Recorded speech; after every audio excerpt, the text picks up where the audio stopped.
بسم اللہ الرحمن الرحیم نحمده ونصلی علی رسولہ الکریم اما بعد بسم اللہ الرحمن الرحیم۔ عزیز طلبہ، آج ہم ہدایت النحو سبق نمبر 24 شروع کر رہے ہیں۔ اس سبق میں ہم کے احکام سے متعلق کچھ اہم باتیں پڑھیں گے۔ آج کے سبق کا خلاصہ یہ ہے کہ مصنف علیہ رحمہ فاعل کے احکام باعتبار تقدیم و تاخیر ذکر کریں گے۔ سب سے پہلا حکم مصنف علیہ رحمہ یہ ذکر کریں گے کہ فاعل اور مفعول دونوں اس میں مقصور ہو اور فاعلیت یا مفعولیت پر کوئی قرینہ لفظیہ یا معنویہ موجود نہ ہو، تو ایسی حالت میں فاعل کو مفعول پر مقدم کرنا واجب ہے، جیسے ضرب موسیٰ عیسیٰ۔ اب اگر ہم فاعل کو مفعول پر مقدم نہیں کریں گے تو التباس کا خطرہ لازم آئے گا، یعنی یہ بات مشتبہ ہو جائے گی کہ فاعل کون سا ہے اور مفعول ان دونوں میں سے کون سا ہے۔ پھر بطور فائدے کے آپ حضرات کے علم میں یہ آنا ضروری ہے کہ قرینہ لفظیہ یا معنویہ سے مراد کیا ہے۔ قرینہ لفظیہ سے مراد یہ ہے کہ کلام میں محذوف پر دلالت کرنے والا کوئی لفظ موجود ہو، جیسے ضربت موسیٰ حبلہ، حبلہ نے موسیٰ کی پٹائی کی۔ اب یہاں پر ضربت فعل مؤنث ہے تو ظاہر ہے کہ موسیٰ اور حبلہ میں حبلہ ہی اس کا فاعل بنے گا، نہ کہ موسیٰ، اس لیے کہ حبلہ بھی مؤنث کے لیے استعمال ہوتا ہے۔ اور قرینہ معنویہ کا مطلب یہ ہے کہ کلام میں محذوف پر دلالت کرنے والا کوئی معنی موجود ہو، جیسے عللکم مثرا یحییٰ کہ یحییٰ نے ناشپاتی کھائی۔ اب یہاں پر ظاہر کم مثرا اور یحییٰ دونوں اس میں مقصور ہے، لیکن کھانے کی صلاحیت تو یحییٰ میں ہے، اس لیے فاعل یحییٰ ہی بنے گا، نہ کہ کم مثرا۔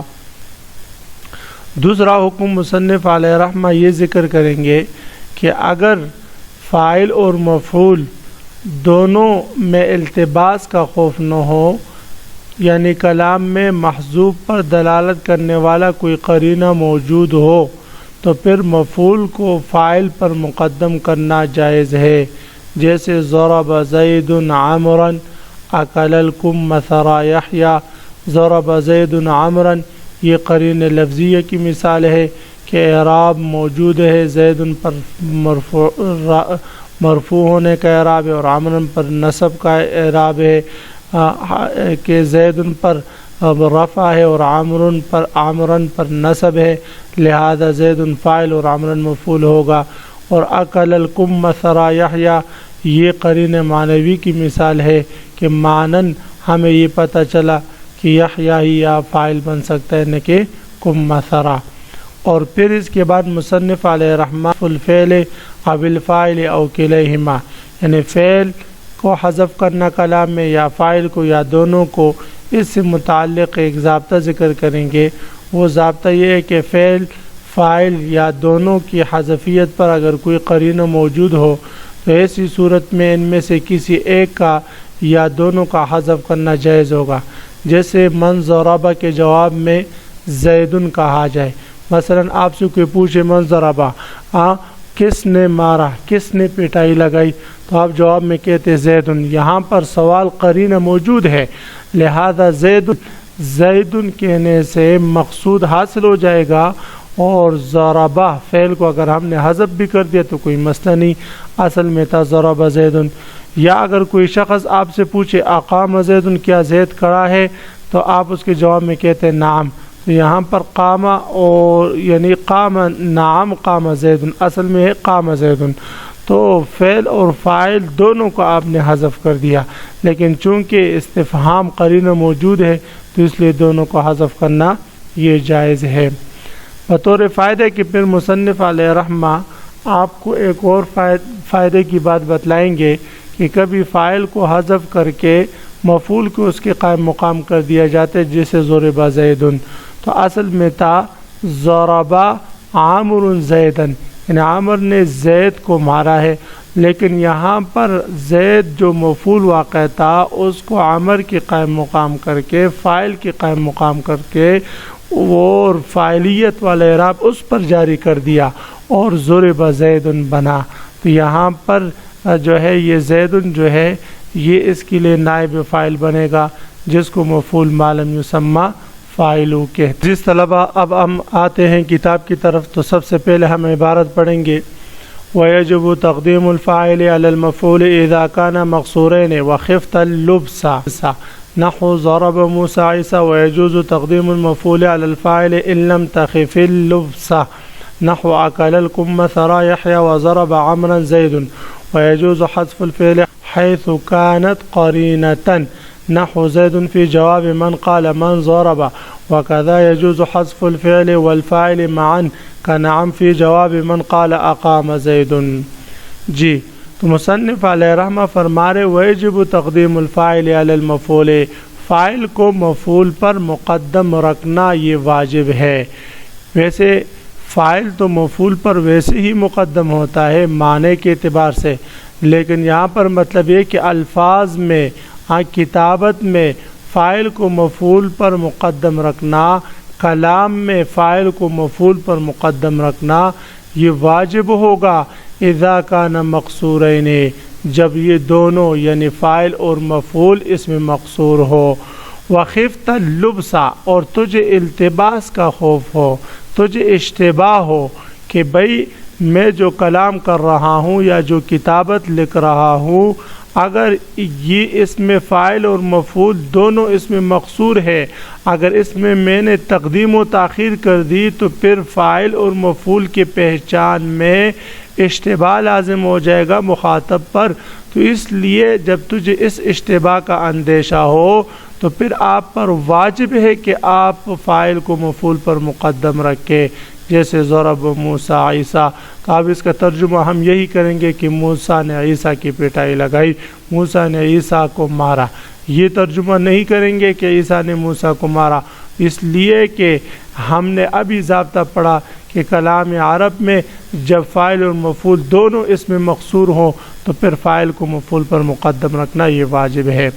وَيَجُوزُ تَقْدِيمُ الْمَفْعُولِ عَلَى الْفَاعِلِ إِن لَّمْ تَخِفِ اللُّبْسَ، ہاں اگر التباس کا اندیشہ نہ ہو، اشتباہ نہ ہو کلام میں، تو پھر آپ کے لیے جائز ہے تقدیم المفعول علی الفاعل، مفعول کو فاعل پر مقدم کرنا. ویسے تو رتبتاً فاعل پہلے آتا ہے مفعول بعد میں آتا ہے، لیکن اگر کلام میں کسی قسم کا تخف اللبس، لم تخف اللبس، کسی قسم کا اشتباہ کا اندیشہ نہ ہو تو آپ مفعول کو فاعل پر مقدم کر سکتے ہیں، یہ آپ کے لیے گنجائش ہے. جیسے آپ کہتے اکل الکمثرى یحییٰ، اور یہ اشتباہ التباس نہ ہوگا قرینے سے پتہ چلے گا. اور قرینے کی دو قسمیں ہیں، میں نے فوائد میں خلاصہ میں آپ کو بتا دیا، ایک قرین لفظیہ اور دوسرا قرین معنویہ ہے. تو اکل الکمثرى یحییٰ یہ مثال قرین معنوی کی کہ یحییٰ نے ناشپتی کھائی. اب یہاں پر دیکھ کہ اکل فعل ہے، الکمثرى یہ مفعول بھی مقدم ہے منصوب بفتح تقدیراً، یحییٰ یہ اسم مقصور اس کے لیے فاعل ہے اور یہ مرفوع تقدیراً ہے.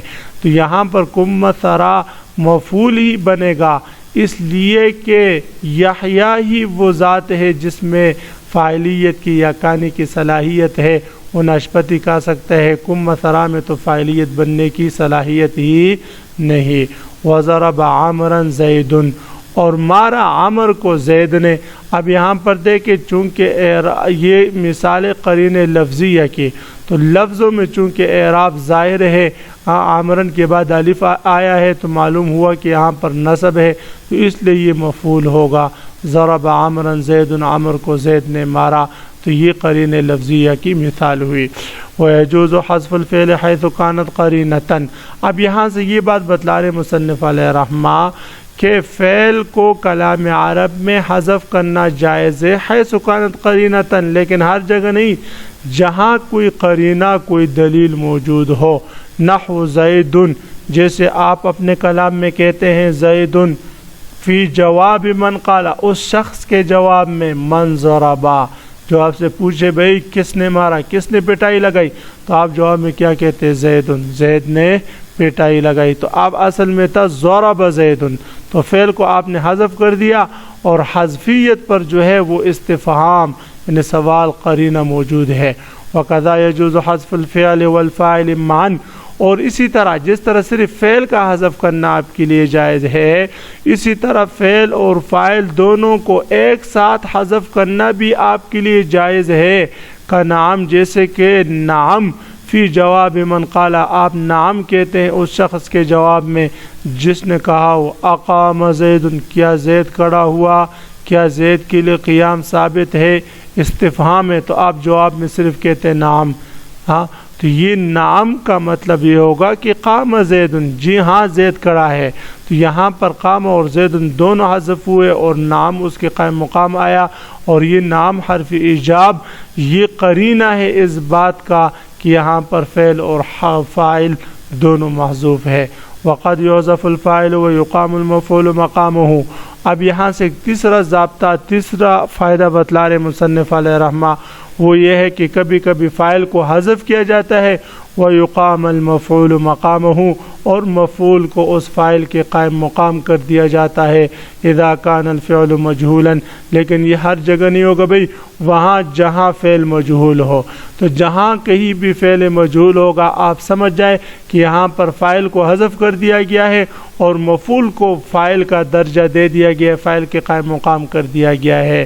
جیسے ضرب زید، جیسے ضرب زید، تو ضربہ فعل مجہول، زید نائب فاعل، فاعل نہیں کہیں گے بھئی، نائب فاعل مرفوع بضمہ لفظاً، یہ اصل میں مفعول تھا مولانا۔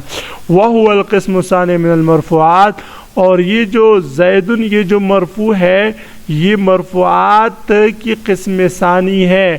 مرفوعات کی قسم ثانی کل ہم نے پڑھا تھا، وہ ہے مفعول ما لم یسمى فاعلہ، تو یہ بھی مفعول ما لم یسمى فاعلہ ہے جس کے فاعل کو ذکر نہ کیا گیا ہو۔ تو آج کے سبق میں ہم نے فاعل سے متعلق دو اہم قواعد اور دو اہم ضابطے پڑھیں، اور اسی طرح فعل کے حذف، فعل اور فاعل کے حذف ہونے سے متعلق بھی ہم نے پڑھا۔ آخر میں ایک سوال آپ حضرات کی خدمت میں پیش کرتا ہوں، وہ سوال یہ ہے کہ فاعل اور مفعول کو حذف کرنا کس صورت میں جائز ہے، یہ آپ حضرات مجھے بتلائیں۔ وآخر دعوانا ان الحمد للہ رب العالمین۔